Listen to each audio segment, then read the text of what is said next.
Welcome to the 49th episode of the Mayor's Mixtape. I am Haley Sue Robinson, Director of Public Affairs for the City of Pueblo. And I'm Heather Graham, City of Pueblo Mayor.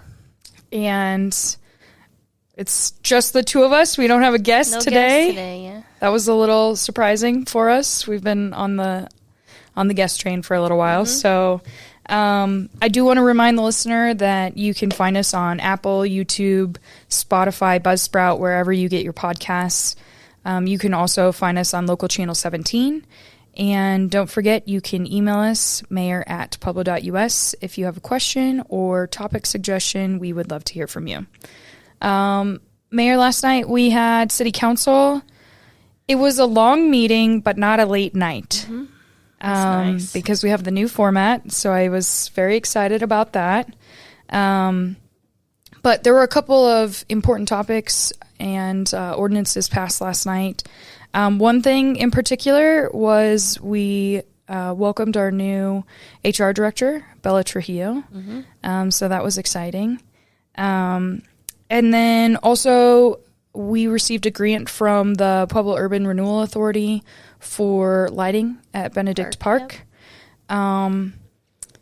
Stephen Meyer, our Parks Director, said that will be kind of an ongoing project through the summer, and then we'll start to see work maybe in the fall. So I would anticipate that we see a project completion probably early next year, maybe? Probably for the lights. Okay. But the rest of the park is going to be a little more elaborate. I know there's going to be path upgrades as far as like concrete pathway around the park. They're going to have some fencing. They'll have new equipment, benches, and then, like was approved last night, the lighting for the park as well. So I know that the Bojan Foundation has been working on that, a big community group who has put a lot of effort into this. So exciting to receive that grant and see some community investment. Kind of adjacent to our Building Back Bessemer area, so, or I would say maybe included in the Building Back Bessemer area. Right over the bridge. Yeah, so that will be exciting. Also, we had 2 contracts approved, one for the health department, which is our contractual obligation that we have with Pueblo County as well, and then HSPPR. Yep. And that was just follow-up from the budget approval from the fall, correct? Yeah, so those are yearly contracts that have to be approved 3 ways. So between us, the county, and then the entity for both of those. So we had to wait to see what the county funding was going to be before we put it in the contract. Understood. Okay, great. Finally, I think the biggest topic of the night, it was also the last ordinance on the agenda, was the update to the criteria ordinance for the half-cent sales tax. This is the third time that we saw this come forward to City Council, but it passed 5-2. So I thought we could maybe talk a little bit about that. Exciting. It's a new day here in Pueblo, Colorado. It is. Big thanks to the City Council members who share the same vision as President Aliff would say about trying to bring different types of economic development into the community and not just primary jobs. Sure. We know primary jobs are a huge part of it, but we have $64 million sitting in the bank. Okay. And we think that we can use some of that money to incentivize other businesses who are going to be sales tax drivers, economic catalysts, economic leakage, and placemaking. So maybe small businesses, healthcare, like Councilor Dante spoke about last night, vet services, those types of things will now fall and be able to be incentivized through the City of Pueblo. And I think one thing in particular that is important to note is that there was clarification that this doesn't take away from the city's effort to incentivize primary jobs. Right. Those are important. It's just an additional tool. Sure. And an expansion of the criteria. Is that maybe the correct term? It's been expanded 3 other times. Sure. One for the RTA, so that's how Which gave us the convention center. Convention center the and the Riverwalk. boathouse. Yeah. One's for the COVID loans. Sure. The city took $5 million out of the half-cent sales tax. That was repaid to give grants and loans during COVID. And then they also did, in addition, to add $800 per primary job for training if needed. Training. So those were 3 amendments that have been made probably over the last 10 years. Sure. So this is just another amendment to the criteria. Great. Which city council has the sole authority to do. I think that was another really important point that was clarified last night, is that some folks are confused about who has authority over the half-cent sales tax, who does it belong to. Yeah. It belongs to us, sure. the voters. And when I say us, I don't mean us as in you and I. Yeah. I think that's another thing that was a misconception, was that suddenly this money was going to belong to you as the mayor, right. Or that this 15% would then be your discretionary pot of money that you could allocate. It's my understanding that you don't have any money Zero. That you can just allocate. Spend. Yeah, everything has to be approved by. It all goes through city council. My 7 bosses. Mm-hmm. Yeah. Mm-hmm. Okay. So you don't have any special funds. You have no discretionary funds. I know you have the mayor's contingency, but that's approved in the budget by city council prior to you spending it. And that has to be used for nonprofit work if we get invited to an event, or I think city council has used my contingency more than I have. Sure. I know there's been times. We'll do $2,500 if the mayor will do $2,500. Yeah, they volunteer your contingency out of the too. Contingency, so it's all the same, but which is good. Yeah, I think that investment is good. There's been times where it's for special events or special events, community events, so we used it to bring the warthog. Oh yes, yeah, we used it for the warthog. We've used it for the hot air balloon fest for Chili Fest. So sometimes it's like a match to whatever city council is giving. Great. So you don't have authority over this funding. City council has authority over the funding. They've always had authority over the funding? Yeah, not Petco. I heard that a lot last night. And I did too. I know people are confused because Petco was the city's economic arm. Yeah. Mm-hmm. And you hear, the Petco money, but quite frankly, it's not the Petco money. It's the city's money. Mm-hmm. And there were some folks that spoke up and said that they understood it wasn't Petco money, and then there were other folks that kept calling it Petco were money. Confused about it. Yeah. I also saw a lot of confusion yesterday. You posted on your Facebook page, and so folks were very confused that this was a new tax, or that the taxes were being raised. And so there was some clarification that the half-cent sales tax was approved by voters, again, to be extended in November of 2025. That was set to expire after this year in 2026. So it extends 5 years beginning in 2027. Correct.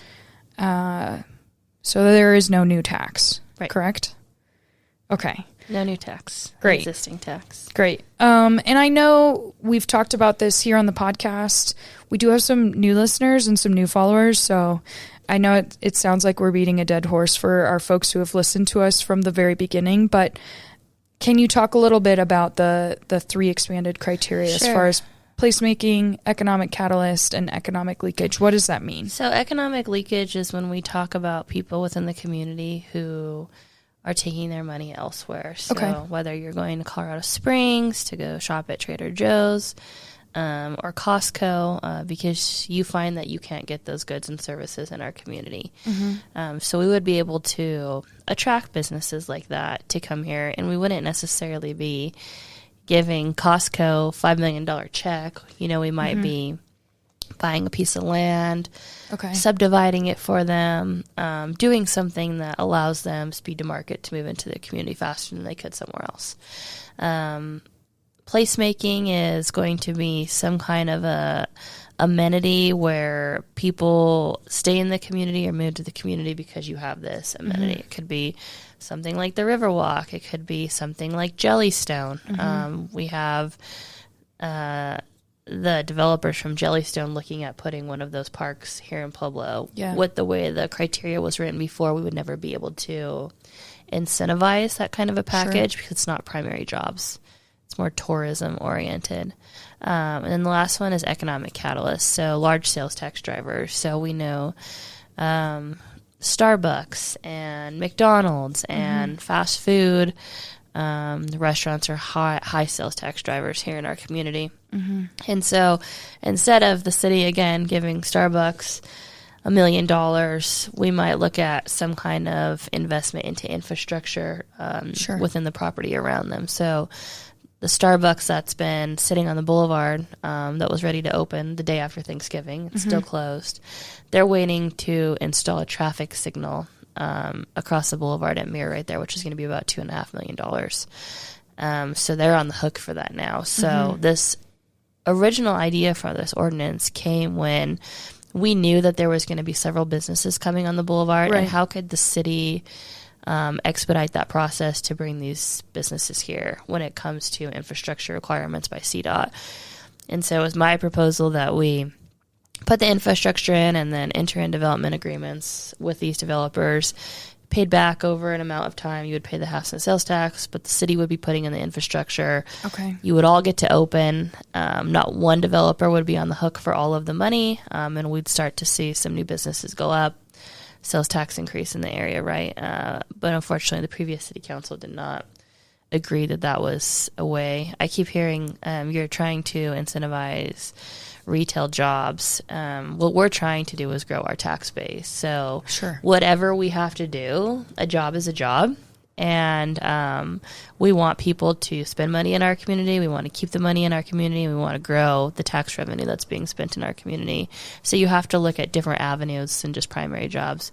The primary job attraction was great 20 years ago, but we heard two different counselors last night, Councilman Hernandez and President Aliff, talk about the city's population, only growing 8,000 people in the last 20 years. So you have to ask yourselves, what were the primary jobs doing? Where were these families? Why wasn't our growth much more than just 8,000? And I think a lot of it has to do with the primary employers that we have. As soon as one opens, they offer bonuses, and you see these same manufacturers go from Train to CS Winds to Evraz, and whoever's offering the higher pay at that time, that's where these people are gonna go.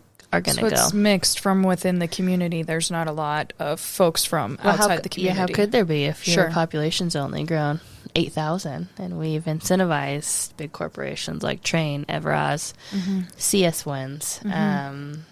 We're not seeing new people move here.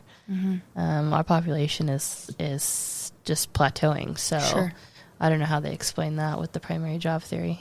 Okay. I think one thing that was really important that you just mentioned was folks have really been against this retail job incentive. However, you talked about specifically what's on the boulevard. We would enter into an agreement so that incentive would actually get paid back to the half-cent sales tax? Yes, I mean, city council could decide that 50% of the investment is coming from the city, 50% is going to come from you. So got it. Over the next 10 years, you're going to pay the city back the $2 million. Sure. Or 50% of that money. However, city council sees best to incentivize development. Okay. So there can be some stipulations of how those incentives are dispersed, or how it potentially pays back the half-cent sales tax fund.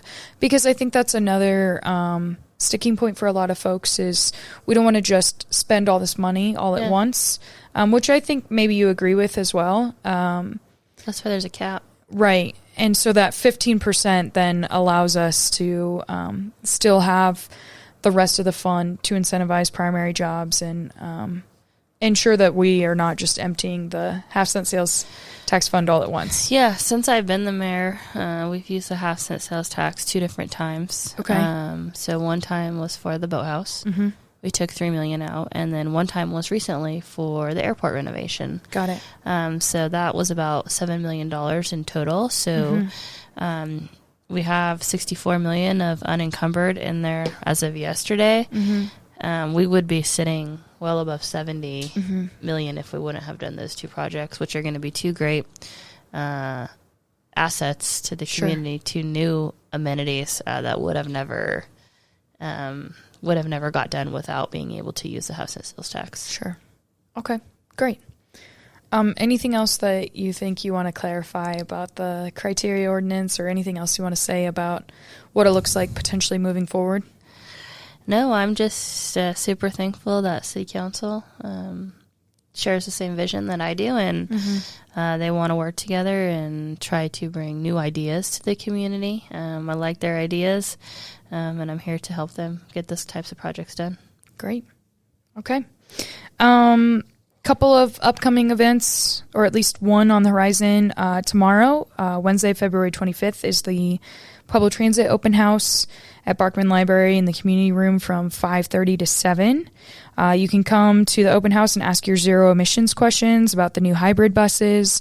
We also have a plan for a new bus facility in the future, and so talking about those plans and our fleet upgrades for Pueblo Transit. We also have the City Council work retreat on Saturday. That's from 8 to 3 at the Pueblo Convention Center. And that will be live streamed on the city's Facebook page and available for folks to attend in person if they would like to as well. Anything else I'm missing, Mayor? I don't think so. Not today? Not today. I get to do something cool today. Oh, tell us. Yeah, I'm going to go out to the fire tower. Oh, cool. The training facility? Yeah, with the fire department and City Council. Great. That's where I'm headed next. That's a really cool location. Yeah, see what they do out there, try to lift a fire hose. Those are heavy, so good luck. Yeah. Also, don't let them convince you that you should climb up the ladder truck, okay? Okay. I know there's a harness, but don't do it. Okay. Leave it to the professionals. Yeah. All right. Okay. Just for my own peace of mind. Okay. All right. Thanks. I'd like to invite our listeners to email us with questions or topic suggestions, mayor@pueblo.us, and you can find us on Buzzsprout, YouTube, Spotify, Apple, wherever you get your podcasts. Make sure you like, subscribe, and share with your friends, and we will see you next week for episode 50.